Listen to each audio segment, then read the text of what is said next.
नमस्कार दोस्तों, स्वागत है आप सभी का आपके अपने YouTube channel JS topic study में। दोस्तों आज की इस वीडियो में हम बेसिक गणित के 10 इंपोर्टेंट टॉपिक को बहुत ही सिंपल तरीके से समझने वाले हैं। अगर आप स्टूडेंट्स हैं या फिर आप पेरेंट्स हैं या फिर आप टीचर भी हैं तो भी ये वीडियो आपके लिए बहुत ज्यादा हेल्पफुल होने वाला है, क्योंकि मैं आपको YouTube पर सबसे बेहतर तरीके से सिखाने वाला हूं। आपने बहुत सारे ऐसे वीडियो देखे होंगे, लेकिन आज का ये जो वीडियो है आपके लिए बहुत ज्यादा हेल्पफुल हो सकता है। ठीक है, तो वीडियो को कहीं पर भी स्किप मत कीजिएगा, मैं आपको बहुत ही सिंपल तरीके से समझाऊंगा। तो चलिए शुरू करते हैं। हमारा यहां पर जो पहला टॉपिक है जिसका नाम है भिन्न। ठीक है, तो भिन्न होता क्या है, बहुत सारे स्टूडेंट यहां पर यह भी नहीं जानते हैं कि भिन्न आखिर में होता क्या है। ठीक है, तो ऐसी संख्याएं जिसको हम P बटे Q के रूप में लिख सकते हैं उसको हम क्या बोलते हैं, भिन्न बोलते हैं। ठीक है, जिस संख्या को हम P बटे Q के रूप में लिख सकते हैं उसे हम क्या बोलते हैं, भिन्न बोलते हैं। ठीक है, जैसे कि हमारा 2 बटे 5 हो गया, या फिर 3 बटे 7 हो गया,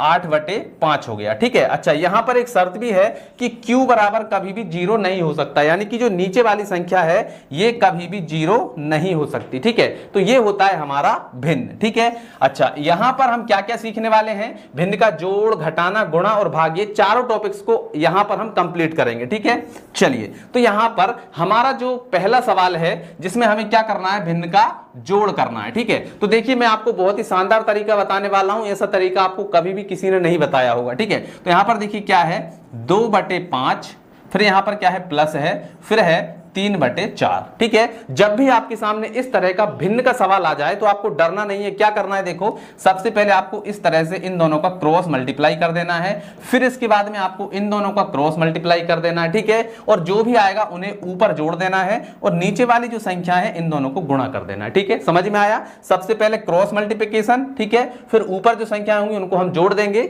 और नीचे वाली संख्याओं को गुणा कर देंगे। ठीक है, चलिए अब समझते हैं इसको कैसे करना है। तो 4 दूनी हो जाएगा 8, तो ये हो गया हमारा 8, बीच में प्लस है तो प्लस लगाएंगे, 5 तिया हो जाएगा 15, तो ये हमारा हो गया 15। ठीक है, अब बटे, अब ये नीचे वाली जो संख्या है इन दोनों को हम क्या करेंगे, गुणा कर लेंगे। तो 5 चौके कितना हो जाएगा 20, तो ये हो गया हमारा 20। ठीक है, तो यहां पर 15 और 8 कितने हो जाएंगे, तो 15 5 20, 20 और 3 23। ठीक है, तो 15 और 8 हो जाएंगे हमारे 23। ठीक है, और बटे में आ जाएगा हमारा 20। ठीक है, तो हमारा जो भिन्न का जोड़ है वो कितना आ गया है, 23 बटे 20 आ गया है पहले सवाल का आंसर। ठीक है, तो ये हो गया हमारा 23 बटे 20। ठीक, चलिए अब हमारा जो दूसरा सवाल है जो घटाना का है उसको भी हम सीखते हैं। इसी तरीके से आप जो है घटाना के सवाल को भी कर पाएंगे। ठीक है, तो मैं इसको यहां पर लिख लेता हूं, क्या है देखो 5 बटे 7, फिर माइनस है 6 बटे 5। क्लियर, अच्छा जैसे हमने यहां पर जोड़ किया था सेम उसी तरीके से हमको यहां पर घटाना करना। ठीक है, सबसे पहले क्रॉस मल्टीप्लिकेशन इनका, फिर इसके बाद में इनका। ठीक है, तो चलिए करते हैं, 5 पंजे कितना हो जाएगा 25, तो ये हो गया 25, बीच में माइनस है तो माइनस लगाएंगे, अगर प्लस होता तो प्लस लगा देते। ठीक है, यहां पर 7 छिंग कितना हो जाएगा 42, तो ये हो गया 42 बटे इन दोनों का गुणा कर दो, तो 5 7 कितना हो जाएगा 35, तो ये हो गया हमारा 35। ठीक है, अब देखो 25 में से हमें 42 को घटाना है, तो 42 तो बड़ा है तो नहीं घटेगा, तो हम क्या करेंगे 42 में से 25 को घटाएंगे। ठीक है, तो बड़ी संख्या काय की है, माइनस की है, तो सबसे पहले तो माइनस आएगा। ठीक है, अब यहां पर देखो 2 में से हम 5 को घटाएंगे तो नहीं घटेगा, एक यहां से उधार लेंगे, 12 12 में से 5 जाएंगे तो 7 बचेंगे। ठीक है, और यहां से उधार लिया था, यहां पर बचे 3, 3 में से 2 जाएंगे, कितना बचेगा 1 बचेगा, यानी कि हमारे कितने बचे 17, और बटे में आ जाएगा हमारा कितना 35। ठीक है, तो यहां पर माइनस के 17 बटे 35 जो है वो हमारा आंसर आ गया है। ठीक है, तो यहां पर जो घटाना का सवाल है उसका आंसर आ गया हमारा कितना, -17 बटे 35। क्लियर, चलिए अब हम सीखेंगे भिन्न का गुणा। ठीक है, अच्छा जोड़ और घटाना सीख गए, तो भिन्न का जो गुणा और भाग है ना वो आपके बाएं हाथ का खेल है, मतलब ये बहुत आसान होता है। ठीक है, चलिए अब हम यहां पर गुणा सीखते हैं, तो यहां पर आ जाएगा देखो 2 बटे 3 गुणा 5 बटे 6। ठीक है, सबसे पहले हमें करना क्या है, नीचे वाली किसी भी संख्या से अगर ऊपर वाली कोई भी संख्या कट रही है तो पहले उसको काट दो। ठीक है, चलिए तो काटते हैं, तो देखिए 2 एकम 2 और 2 तिया 6। अब तो कोई संख्या नहीं कट रही है, तो अगले स्टेप में पूरी संख्या को लिख लेते हैं। तो ऊपर क्या है 1, तो ये आ गया 1 बटे नीचे क्या है 3, तो ये आ गया 3, यहाँ पर गुणा है तो गुणा, यहाँ पर कितना है 5, तो 5 आ गया, और बटे में 3 है तो 3 आ गया। ठीक है, अब क्या करना है, सीधा सीधा गुणा कर दो, इसका यहाँ पर और इसका यहाँ पर। ठीक है, तो ये आ जाएगा हमारा 5 एकम 5, तो ये हो गया 5 बटे, यहां पर 3 तिरका कितना हो जाएगा 9, तो 5 बटे 9 जो है वो हमारा क्या आ गया, आंसर आ गया है। ठीक है, तो देखिए गुणा को हमने कितनी आसानी से कर लिया है। ठीक है, तो क्या आया है हमारा 5 बटा 9। अब इसके बाद में देखिए भाग, गुणा अगर सीख गए तो भाग देखिए कितना आसान आपको लगेगा अभी। ठीक है, इसको मैं यहां से हटा देता हूं, अब हम करते हैं भाग। ठीक है, तो यहां पर क्या है 5 बटे 3, फिर है भाग और फिर है 4 बटे 3। क्लियर। चलिए अब देखो यहां पर बीच में क्या है, भाग है, तो भाग जो है वो गुणा का क्या होता है, उल्टा होता है। भाग का उल्टा क्या होता है, गुणा, और गुणा का भाग, गुणा का उल्टा क्या होता है, भाग। ठीक है, तो यहां पर हम लिखेंगे सबसे पहले ये क्या है 5 बटे 3। ठीक है, अब यहां पर जो भाग है हम इसका उल्टा कर देंगे यानी गुणा कर देंगे। ठीक है, तो यहां पर आ जाएगा गुणा। ठीक है, अब देखो जब हमने इस संख्या को यानी कि जो निशान है भाग का, इसको हमने उलट कर गुणा कर दिया तो इसके सामने वाली जो संख्या है वो भी उलट जाएगी। ठीक है, तो यहां पर 3 है तो ऊपर आ जाएगा हमारा कितना 3, और बटे में कितना है 4, तो यह आ जाएगा 4। अब देखिए ये गुणा का सवाल बन गया। ठीक है, अब हमें क्या करना है, नीचे वाली किसी भी संख्या से ऊपर वाली कोई भी संख्या कट रही है तो उसको सबसे पहले हम उड़ा देंगे। ठीक है, तो यहां पर देखिए 3 से 3 हमारा उड़ जाएगा। अब यहां पर क्या बचा, ऊपर बचा हमारा 5 और नीचे बचा कितना 4, तो 5 बटे 4 यही हमारा क्या हो जाएगा, आंसर हो जाएगा। तो देखिए कितने सिंपल तरीके से हमने भिन्न का जोड़ सीख लिया, घटाना सीख लिया, गुणा सीख लिया और भाग सीख लिया। अगर आपको ये समझ में आ गया है ना तो वीडियो को फटाफट से लाइक कर दीजिए और फटाक से अपने दोस्तों के साथ में शेयर कर दीजिए। ठीक है, चलिए अब हमारा जो दूसरा टॉपिक है उसको हम समझते हैं। दूसरा टॉपिक है हमारा परसेंटेज यानी कि प्रतिशत। ठीक है, तो सबसे पहले तो हमें यही पता होना चाहिए कि प्रतिशत आखिर होता क्या है। ठीक है, तो परसेंटेज को ऐसे समझिए, प्रति, ठीक है, प्रति धन शत। ठीक है, देखिए प्रति धन शत। ठीक है, प्रति का मतलब होता है 1।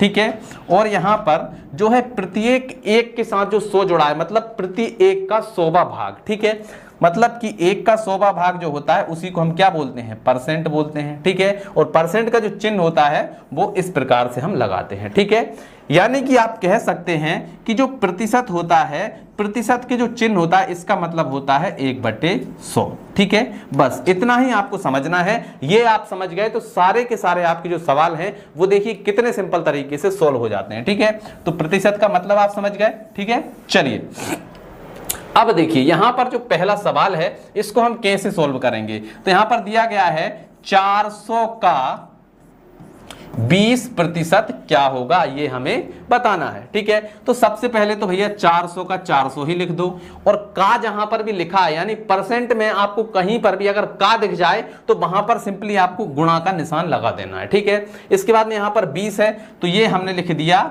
20। ठीक है, अब जो परसेंट है, परसेंट का मतलब मैंने बताया था कि परसेंट जो है उसका मतलब होता है 1/100। ठीक है, तो जो परसेंट है इसके स्थान पर हम क्या लगा देंगे, गुणा का 1/100। ठीक है, क्लियर, समझ में आया। चलिए अब आगे बढ़ते हैं। तो यहां पर क्या हो जाएगा, देखो 400 गुणा 20 का गुणा 1 में करेंगे तो 20 एकम 20 हो जाएगा, और बटे में आ जाएगा हमारा कितना 100। ठीक है, तो यहां पर देखो 2 जीरो से 2 जीरो हम काट देंगे। अब हमारे पास में क्या बचा, तो यहां पर हमारे पास में बचा 4 गुणा, यहां पर कितना बचा 20, और नीचे तो कुछ भी बचा नहीं है।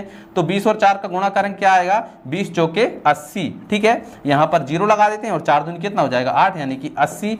तो यानी कि 400 का 20% कितना होगा, 80 होगा। ठीक है, तो हमारा जो पहला सवाल है इसका आंसर कितना आ गया, 80 आ गया है। ठीक है, चलिए अब हम इसको यहां से हटा देते हैं और हमारा जो दूसरा सवाल है उसको हम करेंगे सोल्व। ठीक है, अब दूसरा सवाल जो देखिए ये जो है इससे थोड़ा सा डिफरेंट है यानी इससे थोड़ा अलग है। ठीक है, तो इसको हम कैसे करेंगे, देखो 350 का, ठीक है, यहां पर दिया गया है क्वेश्चन मार्क परसेंट बराबर 80, मतलब कि यहां पर क्या है, का कितना परसेंट जो है वो 80 है, ये हमें बताना है। ठीक है, यानी कि 350 का कितना परसेंट जो है वो 80 है, ये हमें बताना है। तो हम क्या करेंगे, मान लेंगे, माना 350 का x% बराबर 80 है, ये हमने मान लिया। ठीक है, अब देखो इसको सॉल्व करना कितना आसान हो गया। तो ये है 350, ठीक है, का के स्थान पर आपको क्या करना है, गुणा लगा देना है। तो ये हमने लगा दिया गुणा। अब यहां पर क्या है, x%। ठीक है, तो ये लग गया हमारा x, और परसेंट का मतलब आपको पता है 1/100। ठीक है, तो यहां पर हम लगा देंगे 1/100, और बराबर में कितना है 80, तो ये हमने 80 लिख दिया। ठीक, चलिए अब क्या करना है, अब देखो यहां पर क्या है 350 है, ठीक है, और यहां पर क्या है x है, तो x का गुणा 1 में करेंगे तो क्या आएगा, x ही आएगा। तो 350 गुणा x बटा यहां पर आ जाएगा हमारा 100 और बराबर में 80, ठीक है। अब देखो यहां पर एक जीरो से एक जीरो कट जाएगी, ठीक है, और 10 से हम इसको भी काट सकते हैं, तो 5 दूनी 10, ठीक है, और यहां पर देखिए 5 सत्ते 35, ठीक है। चलिए अब हम क्या करेंगे, देखो इसको थोड़ा सा ऊपर हम सरका लेते हैं ताकि हमें हल करने में आसानी रहे, ठीक है। चलिए अब देखो यहां पर क्या बचा हुआ है, 7 बचा हुआ है, तो ये हो गया हमारा 7 गुणा यहां पर क्या है x और बटे में कितना बचा हुआ है 2 और बराबर का कितना है 80। अब क्या करना है, देखो यहां पर जो 2 है यहां पर क्या है भाग में है, इस तरफ जाएगा गुणा में हो जाएगा, ठीक है। तो यहां पर देखो ये जो 7 है इसका गुणा x में होगा तो ये हो जाएगा 7x, ठीक है, बराबर इस 2 का गुणा 80 में कर देंगे तो 80 दूनी कितना हो जाएगा 160 हो जाएगा, ठीक है। अब जो 7 है इसके साथ में गुणा में है, ठीक है, तो इस तरफ जाएगा तो ये काय में आ जाएगा भाग में, तो हमारा आ जाएगा x बराबर 160, जो 7 था उसको नीचे ले जाएंगे 160 बटे 7, ठीक है। तो ये हमारा x की वैल्यू आ गई, यानी कि 160 बटे 7% जो है वो हमारा इसका आंसर हो जाएगा, ठीक है। यानी कि 350 का कितना परसेंट 80 होगा, यानी कि 350 का 16 बटे 7% जो है वो कितना होगा 80 होगा, ठीक है। समझ में आया। चलिए अब हम इसको कर देते हैं साफ और अगले सवाल को करते हैं, ठीक है। देखिए अब हमारा जो तीसरा सवाल है इसको हम करेंगे 3/5 का प्रतिशत रूप क्या है ये हमें बताना है, ठीक है। तो सबसे पहले लिखेंगे भाई 3/5 का प्रतिशत रूप हमें बताना है, ठीक है। तो जब भी आपको किसी भी भिन्न को प्रतिशत में बदलना हो तो आपको क्या करना पड़ेगा, सिंपली उसमें 100 का गुणा करना पड़ेगा। तो 3/5 गुणा 100 कर दीजिए और आपका आंसर आ जाएगा, ठीक है। तो यहाँ पर 100 का गुणा करेंगे कितना हो जाएगा, ये हो जाएगा हमारा 300 और बटे में आ जाएगा कितना 5, ठीक है। 100 का गुणा 3 में करेंगे 300 और बटे में 5, ठीक है। अब 5 से इसको काट दो, 5 एकम 5, यहाँ पर आ जाएगा 5 छक्का 30 और 0, ठीक है। तो कितना आ गया हमारा 60। तो यही हमारा क्या हो जाएगा 60% बराबर होता है कितना 3/5, ठीक है। तो हमें पता चल गया भाई 3/5 का प्रतिशत रूप क्या है, तो 60% है, ठीक है। चलिए अब हमें बताना है 40% का भिन्न रूप क्या होगा। अब हमें क्या करना है, अभी हमने क्या किया था, यानी जो भिन्न था इसको हमने क्या बना दिया, परसेंट बना दिया। देखिए इसको हमने क्या बना दिया, परसेंट बना दिया। अब हमें क्या करना है, परसेंट से भिन्न बनाना है, ठीक है। तो चलिए इसको भी सीख लेते हैं कैसे बनाते हैं। तो इसको हम यहां से साफ कर देते हैं। अब देखो यहां पर है 40, तो ये हो गया हमारा 40% का हमें क्या बताना है, भिन्न रूप बताना है कि ये भिन्न में कैसे होगा, ठीक है। तो ये देखिए यहां पर क्या है 40, तो ये हो गया 40। अब यहां पर गुणा, परसेंट का मतलब क्या है 1/100, ठीक है। तो यहां पर हम लिख देंगे 1/100, बस इसको सॉल्व कर लीजिए, आंसर आएगा 0 से 0 कट गया, क्या बचा 4/10 बचा। ये 4 है, इसका गुणा 1 में होगा 4 और यहाँ पर 10 है तो 10 आ जाएगा, ठीक है। अब 2 से काट दो, 2 दूनी 4 और 2 पंजे 10, कितना आ गया 2/5, यानी कि 40% का भिन्न रूप क्या है 2/5 है, ठीक है। तो देखिए हमने ये भी कर लिया। अब हमारा जो लास्ट प्रश्न है इसको ध्यान से देखिएगा, क्योंकि इस तरह के सवाल में सबसे ज्यादा गलतियां होने के चांसेस होते हैं, ठीक है। चलिए यहां पर क्या है 10%, तो ये हो गया 10% का 20% क्या होगा, मतलब अब हमें परसेंट का भी परसेंट निकालकर बताना है। तो कैसे बताएंगे भैया, ये हो गया हमारा 10, ठीक है। परसेंट का मतलब आपको पता है क्या होता है 1/100 होता है। का के स्थान पर हम क्या लगा देंगे गुणा, यहाँ पर है 20, तो ये हो गया हमारा 20 और परसेंट का मतलब क्या है 1/100, ठीक है। चलिए अब देखो यहाँ पर 1 0 से 1 0 कट जाएगा, ठीक है, और यहाँ पर भी देखिए 1 0 से 1 0 कट जाएगा, ठीक है। अब जो बचा हुआ है उसको हम लिख लेते हैं। तो यहाँ पर देखिए क्या बचेगा 1/10, ठीक है। इसका 1 का गुणा 1 में होगा तो 1 ही आएगा और बटे में 10 गुणा यहाँ पर कितना है 2, तो ये हो गया हमारा 2 और बटे में कितना है 10, तो ये हो गया हमारा 10, ठीक है। चलिए अब 2 से काट दीजिए, 2 एकम 2, 2 पंजे 10, ठीक है। अब हमें सीधा सीधा गुणा कर लेना, इसका यहाँ पर इसका यहाँ पर, तो क्या आ जाएगा देखिए 1 का गुणा 1 में करेंगे क्या आएगा 1 ही आएगा और 10 का गुणा 5 में करेंगे कितना आ जाएगा 10 पंजे 50, यानी कि 1/50 जो है वो हमारा आंसर आ जाएगा इसका, ठीक है। यानी कि पांचवे का क्या है 10% का 20% कितना होगा 1/50 होगा। ठीक है, तो यहां पर आप परसेंट का भी जो बेसिक है वो आप सीख गए। तो चलिए दोस्तों, अब हमारा जो अगला टॉपिक है उसको हम शुरू करते हैं। तो यहां पर देखिए अब हम सीखेंगे वर्गमूल निकालना। तो वर्गमूल के यहां पर 3 सवाल लिखे हुए हैं। देखिए हम तीनों ही सवालों को बहुत ही सिंपल तरीके से सॉल्व करेंगे और इनको हम करेंगे अभाज्य गुणनखंड विधि से। ठीक है, तो अभाज्य गुणनखंड विधि से हम कैसे सॉल्व करते हैं, तो देखिए पहले सवाल को हम लिख लेते हैं यहां पर, यानी कि जो 225 है इसका हमें क्या करना है, वर्गमूल निकालना है। ठीक है, तो हम क्या करेंगे, सबसे पहले सिंपली इस प्रकार से एक लाइन खींचेंगे और एक लाइन इस प्रकार से खींचेंगे। ठीक है, अब हमें क्या करना है, इनके अभाज्य गुणनखंड करना है। जैसे कि सबसे पहले हम इसमें लगाएंगे 2 से भाग, 2 से नहीं लगेगा तो फिर हम 3 से लगाएंगे, 3 से नहीं लगेगा तो हम 5 से लगाएंगे, 5 से नहीं लगेगा तो 7 से लगाएंगे और 7 से नहीं लगेगा तो 11 से। अब देखिए ये सारी की सारी संख्याएं क्या है, अभाज्य संख्या है, यानी देखिए 2 भी अभाज्य संख्या है, 3 भी, 5 भी, 7 भी और 11 भी। ठीक है, तो इस प्रकार से हमें भाग लगाना है। ठीक, चलिए अब हम यहां पर सबसे पहले देखिए 2 से लगाएंगे तो 2 से तो जाएगा नहीं क्योंकि इसके लास्ट में 5 है। 3 से देखते हैं तो देखिए 5 और 2 7 और 2 9, यानी कि इसमें 3 से भाग चला जाएगा तो 3 से लगाते हैं। तो देखिए यहां पर क्या है 22 है तो 30 7 21, 3 का पहाड़ा 7 बार पढ़ेंगे तो 21 आएगा। अब यहां पर 22 थे तो 1 बचेगा, यहां पर हो जाएंगे 15, तो 3 5 हो जाएगा 15। ठीक है, अब यहां पर देखिए 75 है, 75 में भी काय से चला जाता है, 3 से भाग चला जाता है, तो चलिए 3 से लगा देते हैं। यहाँ पर 7 है तो 3 दूनी हो जाएगा 6, 1 बचेगा, यहाँ पर हो जाएंगे 15, तो 3 5 15। ठीक है, अब यहाँ पर हो गया 25। अब 25 में काय से भाग जाता है, 3 से तो जाएगा नहीं, तो 3 के बाद क्या आता है 5। ठीक है, तो अब हम 5 से लगाएंगे तो 5 का भाग 25 में लगाए कितनी बार जाएगा, 5 पंजे 25। ठीक है, अब फिर से हम 5 से लगा सकते हैं, 5 एकम 5, नीचे 1 आ गया, इसका मतलब ये है कि अब हमें आगे सोल्व नहीं करना है। ठीक है, अब क्या करेंगे, यहां पर जो संख्याएं आई हुई हैं इनमें हमें 2 सेम संख्याओं के जोड़े बना लेना है। ठीक है, तो यहां पर देखिए 3 और 3 ये दोनों सेम है तो इनका एक जोड़ा बन जाएगा। यहां पर 5 और 5 ये दोनों सेम है तो इन दोनों का एक जोड़ा बन जाएगा। ठीक है, तो यहां से हम एक 3 को बाहर निकालेंगे और यहां से हम एक 5 को बाहर निकालेंगे। ठीक है, तो 3 और 5 हो गया, इन दोनों को हम कर देंगे गुणा, तो कितना हो जाएगा 5 तिया 15। ठीक है, यानी कि जो 225 है इसका जो वर्गमूल है वो कितना आया है 15। ठीक है, अब 15 को यदि हम 2 बार लिखकर गुणा करेंगे तो हमारा क्या आ जाएगा 225 आ जाएगा। ठीक है, मतलब कि हमारा जो 225 का जो वर्गमूल है वो निकल करके आ गया है कितना 15। ठीक है, चलिए अब जो दूसरा सवाल है इसको हम सॉल्व करेंगे। तो चलिए इसको यहां से हटा देते हैं और दूसरे सवाल को सॉल्व करते हैं। दूसरा सवाल है 144 का हमें वर्गमूल निकालना है। तो सिंपली यहां पर 144 को लिखेंगे, एक लाइन ऐसे खींचेंगे और दूसरी लाइन ऐसे। ठीक है, तो सबसे पहले 2 से भाग लगाएंगे, 2 से नहीं जाएगा तो 3 से, 3 से नहीं तो 5 से, फिर 7 से, फिर 11 से। ठीक है, ऐसे हम लगाएंगे। तो सबसे पहले देखिए 2 से ही चला जाएगा तो यहां पर है 14, तो 2 सत्ते होता है 14। ठीक है, अब यहां पर बचे 4। ठीक है, तो 2 दूनी हो जाएगा 4। ठीक है, चलिए अब यहां पर देखिए फिर से 2 से चला जाएगा, यहां पर है 7 तो हमारा हो जाएगा 2 तिया 6, 1 बचेगा, यहां पर हो जाएंगे हमारे 12, तो 2 6 12। फिर से हमारा 2 से चला जाएगा तो यहाँ पर कितना है 3, तो 2 एकम 2, 3 थे तो 1 बचेगा, यहाँ पर हो जाएंगे 16, 2 अट्ठे 16। ठीक है, अब फिर से हमारा 2 से चला जाएगा, 2 नाम 18। अब यहाँ पर जो 9 है इसमें 2 से नहीं जाएगा, अब हमें काय से लगाना पड़ेगा 3 से, तो 3 तिरका हो जाएगा 9, फिर 3 से लगाएंगे, 3 एकम 3, नीचे 1 आ गया, मतलब अब हमें आगे सोल्व नहीं करना है।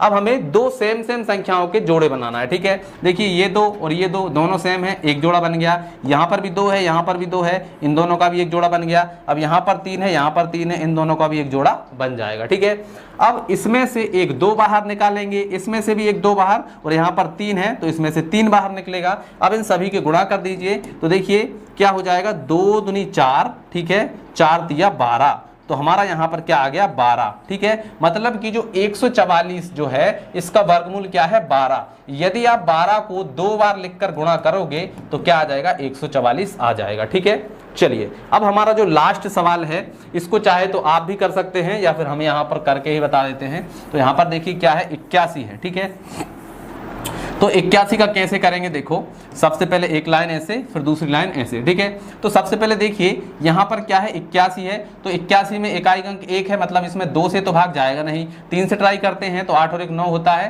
मतलब इसमें 3 से चला जाएगा, तो 3 से लगाते हैं। यहाँ पर 8 कितनी बार जाएगा, 3 दूनी 6। ठीक है, अब 2 बचेंगे, यहाँ पर हो जाएंगे 21, तो 30 7 21। ठीक है, अब यहाँ पर आ गया 27, 27 में फिर से 3 से चला जाएगा तो 3 नाम 27, ठीक है। अब 9 है, फिर से 3 से जाएगा, 3 तिरका 9, फिर से 3 से लगाएंगे, 3 एकम 3, नीचे 1 आ गया, इसका मतलब अब आगे सोल्व नहीं करना है। अब दो सेम संख्याओं के हमें जोड़े बना लेना है। देखिए ये दोनों सेम है मतलब एक जोड़ा, ये दोनों भी सेम है मतलब एक और जोड़ा, ठीक है। अब यहाँ से एक 3 को बाहर निकालेंगे, यहाँ से भी एक 3 को बाहर निकालेंगे, ठीक है। इन दोनों को कर देंगे गुणा, तो 3 तिरका कितना हो जाएगा 9, ठीक है। मतलब जो 81 का जो वर्गमूल है वो कितना है 9। यदि आप 9 को 2 बार गुणा करेंगे तो कितना आ जाएगा 81 आ जाएगा। 9 नाम कितना होता है 81।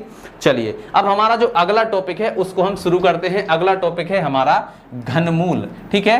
अभी हम क्या कर रहे थे, अभी हमने निकाला था वर्गमूल, मतलब कि अभी हम दो संख्याओं के क्या कर रहे थे, जोड़े बना रहे थे। अब घनमूल में क्या होता है, हम 3 संख्याओं के जोड़े बनाते हैं, बाकी पूरा सवाल सेम होता है, ठीक है। जैसे कि यहाँ पर क्या था 144, ठीक है। तो 144 को हमने क्या किया था 12 × 12, मतलब संख्याओं को 2 बार गुणा करने पर क्या आना चाहिए 144। तो ये क्या होता है वर्गमूल होता है। लेकिन घनमूल में क्या होता है, संख्या को 3 बार हम गुणा करते हैं, उसको हम क्या बोलते हैं घनमूल बोलते हैं, ठीक है। चलिए अब हम यहाँ पर हमारा सवाल को सॉल्व करते हैं। तो सवाल देखिए पहला क्या है 512, तो यहाँ पर आ गया हमारा 512, ठीक है। इसमें भी हमें क्या करना है अभाज्य गुणनखंड करना है, ठीक है। सबसे पहले 2 से नहीं जाएगा, 3 से नहीं तो 5 से, ठीक है। तो यहाँ पर सबसे पहले 2 से लगाते हैं, 5 है तो 2 दूनी 4, 1 बचेगा, यहाँ पर हो जाएंगे 11, तो 2 पंजे 10, फिर 1 बचेगा, यहाँ पर हो जाएंगे 12, तो यहाँ पर 2 × 12, ठीक है। फिर से 2 से लगाएंगे, 2 एकम 2, 5 है तो 2 दूनी 4, 1 बचेगा, 2 अट्ठे 16, ठीक है। फिर से 2 से लगाएंगे, 2 × 12, यहाँ पर 8 है तो 2 चौके 8, ठीक है। फिर से 2 से लगाएंगे, 2 तिया 6 और 2 दूनी 4, फिर से 2 से लग जाएगा हमारा, 2 एकम 2, यहाँ पर 1 बचेगा, ये हो जाएंगे 12, तो 2 × 12। फिर से 2 से लगाएंगे तो यहाँ पर देखिए 2 अट्ठे 16, ठीक है। फिर 2 से लगाएंगे, अब इसको थोड़ा सा ऊपर कर लेते हैं, फिर 2 से लगाएंगे तो 2 चौके 8, और फिर से 2 से लगाएंगे, 2 दूनी 4, और फिर से हम 2 से लगाएंगे, 2 एकम 2, ठीक है। अब क्या करना है, देखो वहां पर हम क्या कर रहे थे 2 के जोड़े बना रहे थे, यहां पर हमें क्या करना पड़ेगा, जब हम घनमूल निकालते हैं तो हमें 3 संख्याओं के जोड़े बनाने पड़ते हैं। तो देखिए यहाँ पर ये तीनों सेम है मतलब एक जोड़ा ये बन गया, ठीक है। यहाँ पर भी ये तीनों सेम है मतलब एक जोड़ा ये बन गया, और ये भी तीनों सेम है मतलब एक जोड़ा हमारा ये बन गया, ठीक है। अब देखो यहाँ से इसमें से 2 है तो इसमें से 1 2 बाहर निकलेगा, इसमें से भी 1 2 बाहर निकलेगा, इसमें से भी 1 2 बाहर निकलेगा, ठीक है। अब इन सभी को कर दीजिए गुणा, तो 2 दूनी 4, 4 दूनी 8, ठीक है। मतलब कि 8 जो है वो 512 का क्या है घनमूल है, ठीक है। 512 का घनमूल क्या है 8 है, ठीक है। यदि आप 8 को 3 बार लिखकर ऐसे गुणा करोगे तो क्या आ जाएगा 512 आ जाएगा, ठीक है। समझ में आया। चलिए अब हमारा जो दूसरा सवाल है इसको हम करते हैं और इसको कर देते हैं यहाँ से साफ, ठीक है। अब हमारा क्या है 216 का हमें क्या करना है घनमूल निकालना है। तो ये हो गया हमारा 216, एक लाइन ऐसे दूसरी लाइन ऐसे, ठीक है। सबसे पहले 2 से लगाते हैं, 2 एकम 2, 1 में नहीं जाएगा तो ना जाने की 0। अब यहाँ पर कितना हो गया 16, तो 2 अट्ठे 16, ठीक है। फिर से 2 से लगाएंगे, 2 पंजे 10, यहाँ पर 8 है तो 2 चौके 8, ठीक है। अब फिर से हम 2 से ही लगाएंगे तो यहाँ पर 5 है तो 2 दूनी हो जाएगा 4, 1 बचेगा तो ये हो जाएगा 2 सत्ते 14, ठीक है। अब देखिए यहाँ पर क्या है 27 है तो 27 में 2 से तो जाएगा नहीं, तो काय से लगाएंगे 3 से। तो यहाँ पर देखो 3 से लगा देते हैं, 3 नाम 27, अब 9 में काय से जाएगा 3 से, फिर से 3 तिरका 9, और फिर 3 से लगाएंगे 3 एकम 3, ठीक है। क्लियर है। चलिए अब देखिए यहाँ पर ये भी सेम है, ये भी सेम है, ये भी सेम है, मतलब 3 का हमने एक जोड़ा बना लिया, और ये तीनों भी सेम है तो एक जोड़ा ये बन गया, ठीक है। इसमें से एक 2 बाहर निकालो, इसमें से एक 3 बाहर निकालो, इन दोनों का कर दो गुणा, तो 2 तिया कितने होते हैं 6, ठीक है। 3 दूनी 6, मतलब कि जो 216 है वो 6 का क्या है 6 क्या है 216 का घनमूल है, ठीक है। यदि 6 को आप 3 बार लिखकर गुणा करेंगे तो 216 आ जाएगा, ठीक है। अब जो 125 है इसका आंसर आप हमें बताएंगे कमेंट में कि भाई इसका आंसर क्या होगा, ठीक है। जल्दी जल्दी से इसका आंसर बताइए। इसका आंसर जो भी सबसे पहले बताएगा उसकी कमेंट को मैं पिन कर दूंगा, ठीक है। चलिए आगे बढ़ते हैं। अब हमारा आता है LCM और HCF, ठीक है। चलिए तो यहाँ पर हमारा जो पहला सवाल है LCM और HCF जो है ना, इसमें बहुत सारे बच्चे गलतियां कर देते हैं, ठीक है। तो यहाँ पर देखिए कैसे करना है। सबसे पहले हम सीखेंगे LCM, ठीक है।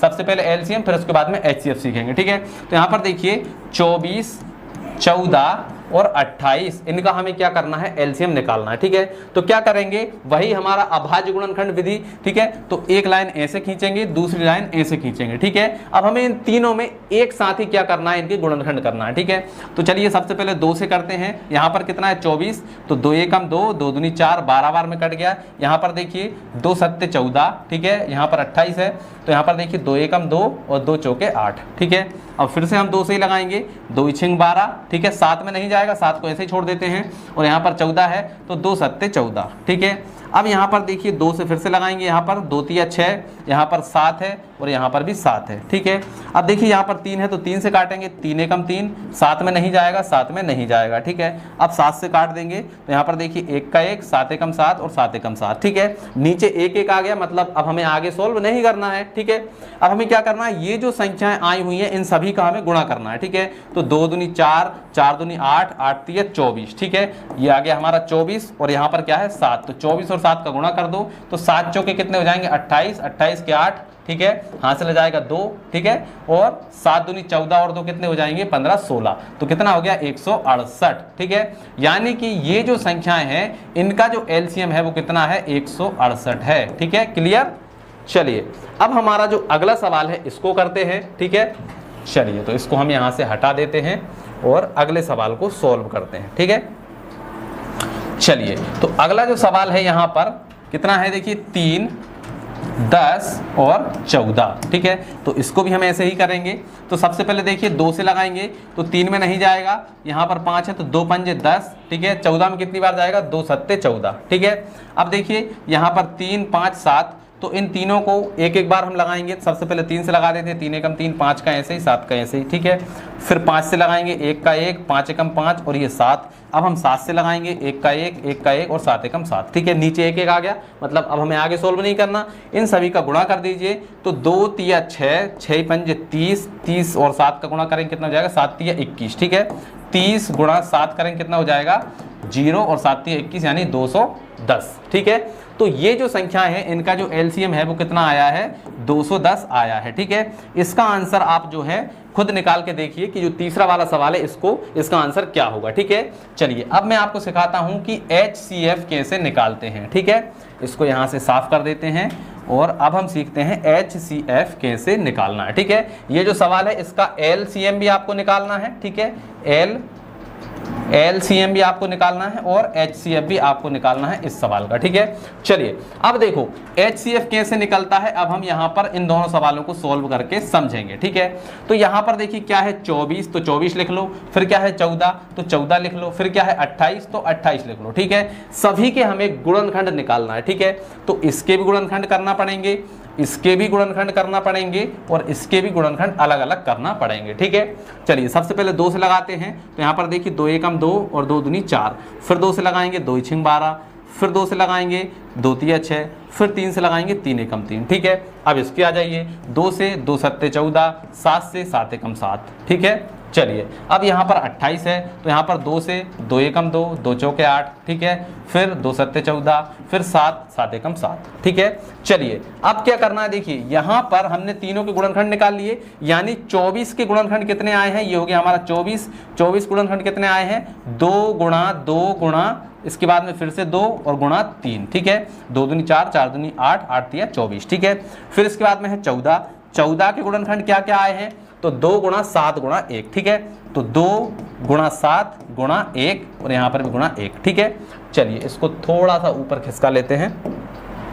इसके बाद में 28 के गुणनखंड क्या क्या आए हैं, तो ये हो गया 28। ठीक है, अब देखिए 2, 2 और 7, क्लियर, इनको हम लिख लेते हैं। तो 2 गुणा 2 गुणा 7। ठीक है, अब हमें क्या करना है, जो तीनों में कॉमन हो वही हमारा क्या होगा HCF होगा। ठीक है, तो ये देखिए ये जो 2 है ये तीनों में कॉमन है। ठीक है, अब देखिए 2 यहाँ पर है लेकिन यहाँ पर नहीं है, मतलब ये हमारा नहीं होगा।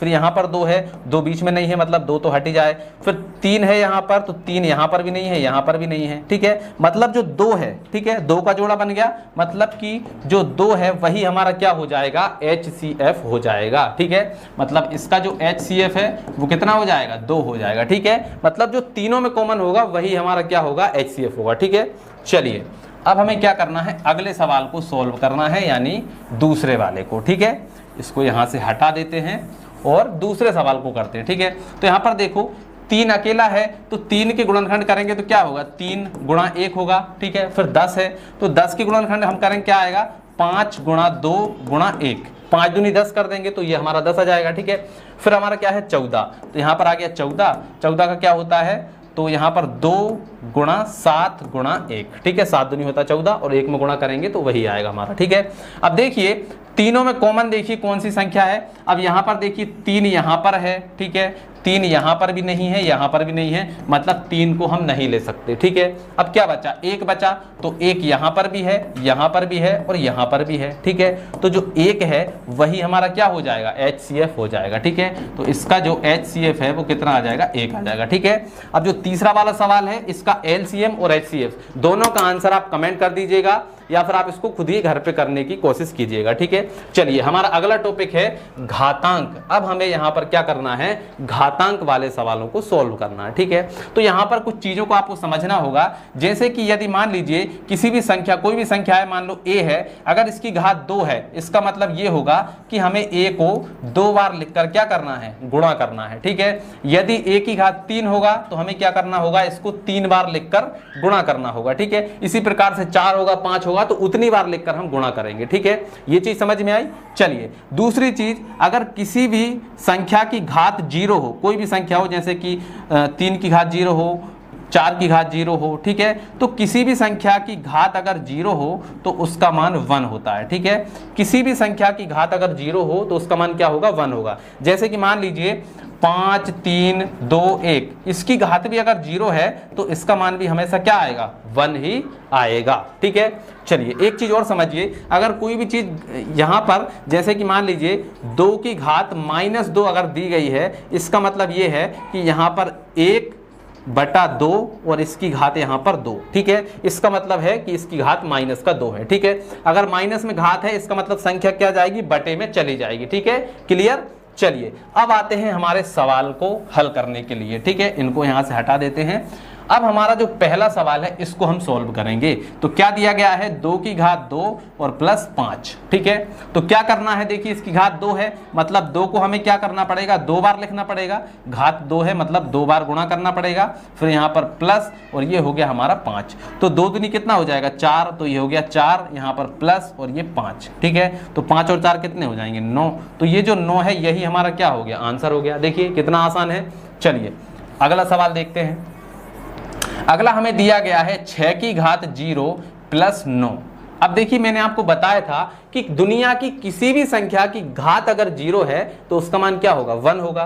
तो 6 की घात 0 का मान क्या हो जाएगा, 1। इसके बाद में प्लस ये हो जाएगा हमारा 9, 9 और कितने होते हैं, 10। तो ये जो 10 है यही हमारा क्या हो जाएगा, आंसर हो जाएगा। देखिए कितना सिंपल। चलिए अब अगले सवाल को हम देखते हैं। चलिए अब हमारा जो तीसरा सवाल है इसको हम सोल्व करते हैं। ठीक है, तो यहाँ पर क्या दिया गया है, -9 और इसकी घात दी गई है -2 और माइनस का इसमें से क्या है, 9। ठीक है, इसका आंसर हमें बताना है। ठीक है, तो सबसे पहली चीज तो मैंने आपको बताई थी कि अगर किसी भी संख्या की घात अगर माइनस में है तो वो संख्या बटे में चली जाएगी। तो इसको बटे में भेज देते हैं, यानी कि क्या आ जाएगा, 1/-9 की घात 2। ठीक है, फिर इसके बाद में आ गया -9। ठीक है, अब देखिए इस यहाँ पर क्या है, -9 की घात 2 है। ठीक है, मतलब इसको हमें 2 बार लिखकर गुणा करना होगा, लेकिन उससे पहले हम क्या करते हैं, इसका गुणा यहाँ पर कर देते हैं। ठीक है, हम यहाँ पर करेंगे तो देखिए क्या हो जाएगा, ये हो जाएगा हमारा 1। ठीक है, और ये जो है ये दोनों के बटे में आ जाएगा। ठीक है, -9 की घात 2।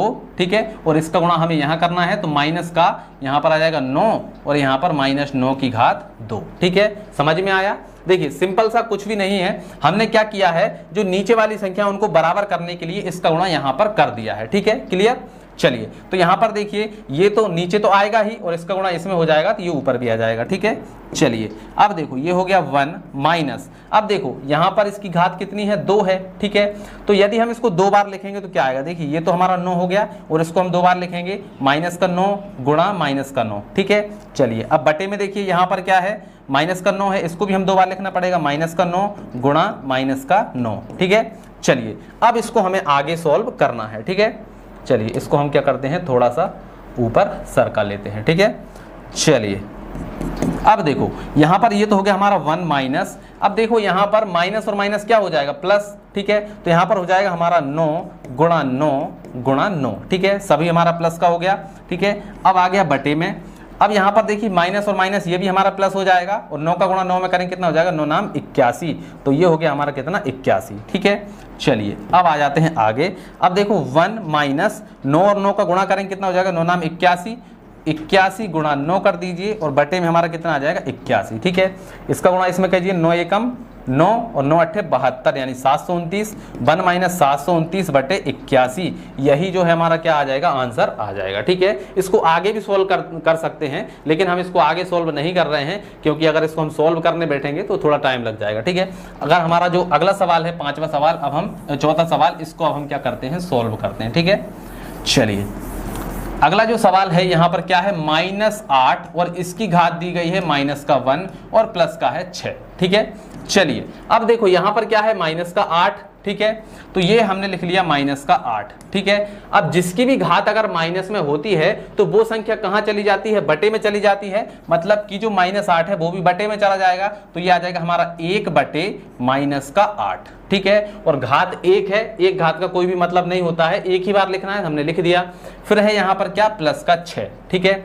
अब हमें क्या करना है, इसका गुणा यहाँ पर कर देंगे तो क्या आ जाएगा 1 प्लस, और यहाँ पर क्या है 6 गुणा माइनस का 8, ठीक है। इसका गुणा हमने यहाँ पर कर दिया और बटे में क्या आ जाएगा माइनस का 8, क्लियर। चलिए अब देखिए ये तो हो गया हमारा प्लस का 1, यहाँ पर देखिए 8 6 48, ठीक है। तो यहाँ पर देखिए माइनस और प्लस क्या हो जाएगा, माइनस, तो हम डायरेक्टली यहाँ पर क्या लगाएंगे माइनस, और 8 6 48, तो ये हो गया 48 और बटे में क्या है माइनस का 8, ठीक है। अब 48 में से एक जाएगा, कितने बचेंगे, यहाँ पर बचेंगे हमारे क्या माइनस के 47 और बटे में क्या आ जाएगा माइनस का 8, ठीक है। तो माइनस से माइनस कैंसिल हो जाएगा, तो ये हमारा क्या आ जाएगा 47 बटे 8, यही हमारा क्या होगा, आंसर हो जाएगा। तो देखिए कितने सिंपल तरीके से हमने घातांक को यहाँ पर हल करना सीख लिया है। चलिए आगे बढ़ते हैं, हमारा अगला टॉपिक है समीकरण। देखिए समीकरण को देखकर बहुत सारे बच्चे डर जाते हैं, समीकरण को कैसे हल करना, ठीक है। चलिए तो हमारा जो पहला सवाल है यहीं से हम शुरुआत करते हैं। तो देखिए यहाँ पर क्या है, 5x प्लस का 12 बराबर के 27, ठीक है। देखिए यहाँ पर सीधा सा फंडा ये है कि हम x वाली जो संख्या है उसको हम किसी भी नॉर्मल संख्या से नहीं जोड़ सकते, ठीक है। इसके साथ में x है, मतलब इनमें से हम इसको नहीं घटा सकते। जो सेम संख्या है जिनके साथ में कुछ भी नहीं है उनके साथ में हम कुछ भी कर सकते हैं, ठीक है। तो चलिए अब हम क्या करेंगे, देखो ये तो हो गया हमारा 5x, ठीक है। x वाली संख्या को एक तरफ रख लेते हैं, बाकी संख्या को एक तरफ कर देते हैं, ठीक है। तो यहाँ पर बराबर को लगा देते हैं, यहाँ पर 27 पहले से है तो ये हो गया 27, 12 को उस तरफ भेज देते हैं, तो 12 जैसे उस तरफ जाएगा, यहाँ पर है प्लस का, उस तरफ जाकर क्या हो जाएगा माइनस का 12, ठीक है। अब देखो यहाँ पर आ गया हमारा 5x, ठीक है, बराबर 27 में से 12 घटाएंगे कितने बचेंगे, तो 7 में से 2 जाएंगे तो 5 बचेंगे, ठीक है। इसके बाद में यहाँ पर 2 में से 1 जाएगा, क्या बचेंगे 1 बचेगा, और यहाँ पर देखिए ये माइनस का था तो ये हमने इसमें से घटा दिया, और 27 में से 12 गए तो क्या बचे 15 बचे, ठीक है। अब हम 5 से इसको काट सकते हैं, 5 एकम 5, 5 तिया 15, तो अब हमारा क्या बचा, x बराबर 3 आ गया। और यही तो हमें निकालना था भाई, x की वैल्यू हमें बताना थी, तो x की वैल्यू कितनी आ गई हमारी, यहाँ पर 3 आ गई है, ठीक है। अब चलिए दूसरे सवाल को करते हैं, इसको यहाँ से हटा देता हूँ। अब दूसरे सवाल को करते हैं। दूसरा सवाल देखिए क्या है, 8x प्लस का 26 बराबर क्या है 58, ठीक है। तो सिंपली x वाली संख्या को एक तरफ कर लेंगे, बाकी संख्या को एक तरफ, ठीक। तो ये हो गया हमारा 8x बराबर, ये हो गया हमारा 58, और 26 को उस तरफ भेज दीजिए, तो यहाँ पर प्लस का उस तरफ जाकर क्या हो जाएगी माइनस का, ठीक है। तो यहाँ पर आ गया हमारा 8x। अब देखिए इसमें से इसको घटाना है, तो 8 में से 6 जाएंगे कितने बचेंगे, 2 बचेंगे, 5 में से 2 जाएंगे कितने बचेंगे, 3 बचेंगे, ठीक है। तो ये हमारा कितना आ गया 32, ठीक है। अब 8 से हमें भाग लगाना है 32 में, तो देखिए 8 एकम 8 और यहाँ पर 8 चौके 32, तो क्या आ गया x बराबर यहाँ पर कितना आ गया 4, और हमें x की वैल्यू ही निकालनी थी, मतलब इसकी वैल्यू कितनी आ गई 4 आ गई, ठीक है। चलिए अब अगले सवाल को देखते हैं। देखिए कितने सिंपल तरीके से हमारे जो सवाल हैं वो सॉल्व होते चले जा रहे हैं, ठीक है। अब यहाँ पर जो तीसरा सवाल है इसको देखिए क्या है, x बटे 7 प्लस का है 22 बराबर है 34, ठीक है। तो x वाली संख्या को एक तरफ, बाकी संख्या को एक तरफ, तो ये हो गया हमारा x बटे 7 बराबर, ये हो गया हमारा 34, 22 को उस तरफ भेज देते हैं तो माइनस का आ गया हमारा 22, ठीक है। ये प्लस है, उस तरफ जाकर माइनस हो जाएगा। देखो अब हो गया हमारा x बटे 7 34 में से 22 को घटाइए, क्या बचेगा? तो देखिए 4 में से 2 जाएंगे, 2 बचेंगे, 3 में से 2 जाएंगे, 1 बचेगा। ठीक है, चलिए अब ये जो 7 है इसका गुणा कर देंगे हम इधर पे, तो क्या आ जाएगा? देखिए यहाँ पर भाग में है, इस तरफ जाएगा, गुणे में हो जाएगा, तो x बराबर क्या हो जाएगा? 12 गुणा 7। तो 12 सत्ते कितने होते हैं? 84। तो जो 84 है यही हमारा क्या हो जाएगा? आंसर हो जाएगा। अब ये वाला जो सवाल है इसका आंसर आप कमेंट में बता दीजिएगा, या फिर आप इसकी घर पे प्रैक्टिस कीजिएगा कि इसको कैसे हल करना है। ठीक है, हम चलते हैं हमारे अगले टॉपिक की ओर। अगला टॉपिक है त्रिभुज। त्रिभुज क्या होते हैं, कितने प्रकार के त्रिभुज होते हैं, इसमें हम ये समझेंगे। ठीक है, सवाल हम सोल्व नहीं करेंगे, त्रिभुजों के प्रकार को ही हम यहाँ पर समझेंगे। ठीक है, सबसे पहले आता है समकोण त्रिभुज। समकोण त्रिभुज किसे कहते हैं? तो जिसका एक कोण समकोण हो उसे हम समकोण त्रिभुज कहते हैं। जैसे कि देखिए ये हो गया हमारा त्रिभुज, ठीक है, ये त्रिभुज हो गया, इसका ये वाला जो कोण है ये कितना है? समकोण, यानी 90 डिग्री का है, तो इसको हम क्या बोलेंगे? समकोण त्रिभुज। सीधी सी बात है कि भाई जिस त्रिभुज का कोई भी एक कोण 90 डिग्री का होगा उसको हम क्या बोलेंगे? समकोण त्रिभुज बोलेंगे। ठीक है, समझ में आया समकोण त्रिभुज? ठीक है, चलिए अब हम अगला त्रिभुज देखते हैं, न्यून कोण त्रिभुज। जिसके सभी कोण 90 डिग्री से कम हो उसको हम क्या बोलेंगे? न्यून कोण त्रिभुज। ठीक है, यहाँ पर देखिए इस प्रकार से हमारा जो त्रिभुज है ये हमारा, देखिए ये वाला कोण भी देखिए 90 से कम होगा, ये भी 90 से कम होगा, ये भी 90 से कम होगा, तो इसको हम क्या बोलेंगे? न्यून कोण त्रिभुज बोलेंगे। ठीक है, मतलब कि जिसके सभी कोण 90 डिग्री से कम होंगे उसको हम न्यून कोण त्रिभुज बोलेंगे। ठीक है, चलिए इसके बाद में आता है अधिक कोण त्रिभुज। जिसका एक कोण जो है वो अधिक कोण हो, यानी कि 90 से ज्यादा हो, उसको हम क्या बोलेंगे? अधिक कोण त्रिभुज। जैसे कि देखो ये हमने बना दिया कोई त्रिभुज, ठीक है, अब देखेंगे तो ये मान लीजिए 30 का होगा, ये हमारा 30 का होगा, ठीक है, लेकिन ये हमारा कितना होगा? 90 से ज्यादा का होगा। ठीक है, ये हमारा होगा 120 डिग्री का। ठीक है, 30 और 30 हो गए 60, और यहाँ पर टोटल कितना होता है? 180 होता है, तो यहाँ पर 30 और 30 60 और ये 120। ठीक है, तो हमने यहाँ पर देख लिया कि भाई जिस कोण का कोई भी, जिस त्रिभुज का कोई भी एक कोण 90 से ज्यादा होता है उसको हम बोलते हैं अधिक कोण त्रिभुज। ठीक है, चलिए अब देखो ये तो हो गया हमारा अधिक कोण त्रिभुज। अब आता है समबाहु त्रिभुज। जिसकी सभी भुजाएं बराबर हों उसको हम क्या बोलते हैं? समबाहु त्रिभुज। देखिए यहाँ पर एक भुजा, ये भी भुजा और ये भी भुजा, ठीक है, ये सभी क्या होंगी? आपस में अगर बराबर होंगी तो समबाहु त्रिभुज कहलाएगा। ठीक है, मतलब जिसकी सभी भुजाएं बराबर हों, समबाहु त्रिभुज। ठीक है, चलिए अब आगे बढ़ते हैं, आता है विषम बाहु त्रिभुज, मतलब कि जिसकी सभी भुजाएं अलग अलग हों। ठीक है, देखिए एक भुजा मान लीजिए इतनी सी है, एक भुजा इतनी बड़ी है और एक भुजा इतनी बड़ी है। ठीक है, अब देखिए ये भी अलग है, ये भी अलग है और ये भी अलग है। ठीक है, तीनों अलग अलग है, इसका मतलब ये क्या होगा? विषम बाहु त्रिभुज हमारा कहलाएगा। इसके बाद में आता है समद्विबाहु त्रिभुज। ठीक है, जो समद्विबाहु, मतलब कि आपको नाम से ही लग रहा है समद्विबाहु, मतलब जिसकी दो भुजाएं बराबर हों, जैसे कि ये वाली और ये वाली हमारी बराबर हो गई और ये वाली हमारी छोटी हो गई। इसको थोड़ा सा अलग भी बना सकते हैं हम, जैसे कि ये भी इतनी बड़ी है, ये भी इतनी बड़ी है और ये जो है छोटी है। ठीक है, ये दोनों बराबर हैं लेकिन ये छोटी है। ठीक है, तो इसको हम क्या बोलेंगे? समद्विबाहु त्रिभुज। ठीक है, तो त्रिभुजों के प्रकार आप समझ गए। चलिए आगे बढ़ते हैं, अगला कॉन्सेप्ट देखते हैं। ये है हमारा क्या? चतुर्भुज। मतलब हमें क्या सीखना है? चतुर्भुज क्या होते हैं इनके बारे में। ठीक है, तो पहला आता है हमारा समलंब चतुर्भुज। ठीक है, तो समलंब चतुर्भुज क्या होता है? जिसकी दो भुजाएं क्या होती हैं? आपस में समांतर होती हैं। देखिए ये इसके समांतर है, ठीक है, लेकिन जो दूसरी भुजाएं होती हैं वो क्या होती हैं? समांतर नहीं होती। ठीक है, अब देखिए ये वाली जो दो भुजाएं हैं ये क्या होंगी? आपस में जाके इधर जाके टकरा जाएंगी, लेकिन ये वाली जो दो भुजाएं हैं ये क्या है? कभी नहीं टकराएंगी, मतलब ये दोनों समांतर हैं। इसका मतलब ये क्या है? ये समलंब चतुर्भुज है। ठीक है, समझ में आया। चलिए अब देखिए इसके बाद में आता है समांतर चतुर्भुज, जिसकी सभी भुजाएं, मतलब आमने सामने की भुजाएं क्या होती हैं? समांतर होती हैं। जैसे कि देखिए हमने एक लाइन ऐसे खींची, एक लाइन ऐसे खींची। ठीक है, तो ये दोनों क्या है? समांतर हैं। ठीक है, ये भाई इसके समांतर है, ये इसके समांतर है। ठीक है, इसके बाद में ये वाली जो भुजा है ये भी समांतर है और ये भी समांतर है। ठीक है, मतलब ये इसके समांतर है और ये इसके समांतर है। मतलब ये भुजाओं को हम जब भी आगे बढ़ाएंगे तो ये कभी भी आपस में नहीं मिलेंगी, क्योंकि ये समांतर है, मतलब समान दूरी पे हैं। ऐसे ही ये वाली जो भुजाएं हैं इनको भी आप कितना भी आगे बढ़ाएंगे, ये जो भुजाएं हैं ये आगे जाकर कभी भी नहीं टकराएंगी। ठीक है, तो ये हो गया हमारा क्या? समांतर चतुर्भुज। जिसकी आमने सामने की भुजाएं समांतर होती हैं उसे हम समांतर चतुर्भुज कहते हैं। इसके बाद में आता है समचतुर्भुज। समचतुर्भुज क्या होता है? तो जिसकी सभी जो भुजाएं हैं वो आपस में बराबर होती हैं। ठीक है, जैसे कि ये हो गया एक भुजा ये हो गई और ये हो गई। ठीक है, अब देखिए इसके बराबर ये है और इसके बराबर ये है, मतलब चारों भुजाएं बराबर हैं, लेकिन जो कोण है उनके, ये कोण अलग अलग हैं। ठीक है, तो इसको हम बोलते हैं समचतुर्भुज। ठीक है, समझ में आया। चलिए, अब इसके बाद में आता है आयत। आयत को आप जानते हैं, जिसकी आमने सामने की भुजाएं क्या होती हैं, वो बराबर होती हैं।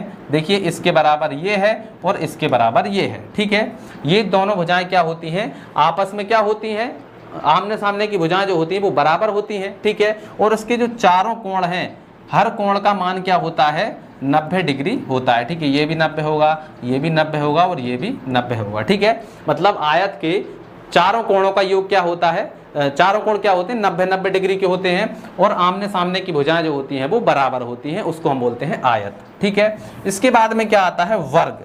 तो वर्ग की जो है वो सभी भुजाएं क्या होती हैं, बराबर होती हैं। ठीक है, देखिए ये हमारी एक भुजा, ये दूसरी भुजा, ये तीसरी भुजा, ये चौथी भुजा, मतलब सभी भुजाएं आपस में क्या होंगी, बराबर होंगी। इसके चारों कोण जो हैं वो भी क्या होंगे, 90 डिग्री के होंगे। ठीक है, चारों कोण 90 डिग्री के होंगे। ठीक है, इसको हम क्या बोलते हैं, वर्ग बोलते हैं। ठीक है, तो आई होप मैंने आपको जितने भी टॉपिक आज समझाए हैं, सारे टॉपिक बहुत अच्छे से समझ में आए होंगे। अगर सारे टॉपिक आपको अच्छे से समझ में आ गए हैं, लाइक कर दीजिए, अपने दोस्तों के साथ में भी शेयर कर दीजिए, ताकि उनको भी ये चीजें समझ में आए। ठीक है, तो चलिए आज की इस वीडियो में इतना ही, मिलते हैं अगली वीडियो में, तब तक के लिए जय हिंद, जय भारत।